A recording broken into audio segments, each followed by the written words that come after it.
नमस्कार, अपना यूपी देख रहे हैं आप और आपके साथ मैं हूं राजेंद्र देव। शुरुआत हम करेंगे जम्मू कश्मीर के बनिहाल से आ रही खबर के साथ। श्रीनगर जम्मू हाईवे पर बनिहाल के पास एक कार में धमाका हुआ है।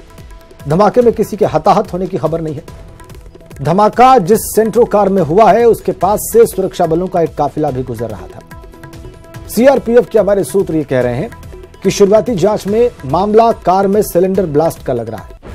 कार के परखच्चे उड़ गए हैं। हालांकि इस दौरान कार का ड्राइवर गायब है। सीआरपीएफ का काफिला कार से बहुत दूर था। धमाका इतना जबरदस्त था कि दूर होने के बावजूद सीआरपीएफ की एक बस को मामूली नुकसान पहुंचा है। इस धमाके में सीआरपीएफ जवान या कोई भी आम नागरिक हताहत नहीं हुआ है। फिलहाल सुरक्षा बलों ने इलाके को घेर लिया है और जांच शुरू कर दी है। हमारे जम्मू कश्मीर एडिटर मनोज कौल इस वक्त हमारे साथ फोन लाइन पर हैं। उनके पास ज्यादा जानकारियां हैं। मनोज, और क्या मालूमात हासिल है आपको इस धमाके के बारे में?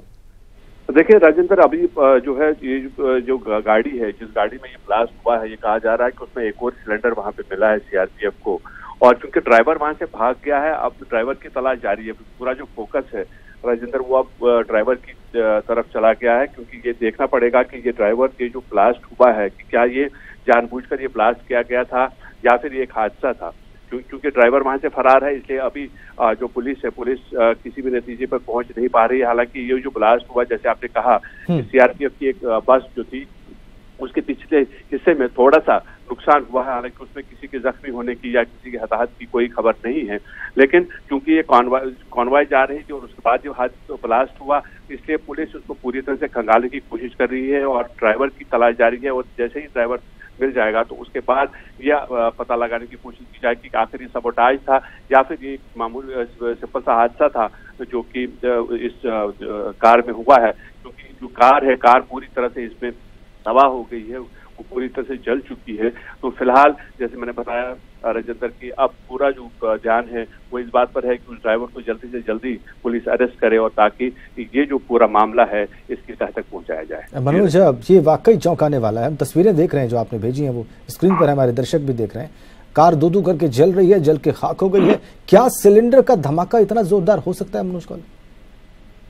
जी हाँ, बिल्कुल। देखिए, जिस तरह से यहाँ हमने देखा है कि जम्मू कश्मीर में होता क्या है कि जो एलपीजी के सिलेंडर्स होते हैं, डोमेस्टिक सिलेंडर्स, कई बार हमने ये देखा हुआ है कि जो कार ओनर्स होते हैं वो पेट्रोल बचाने के चक्कर में एक किट लगाया जाता है उसके अंदर, और उसके बाद ये एलपीजी जो है उसको यूज किया जाता है कार को ड्राइव करने के लिए।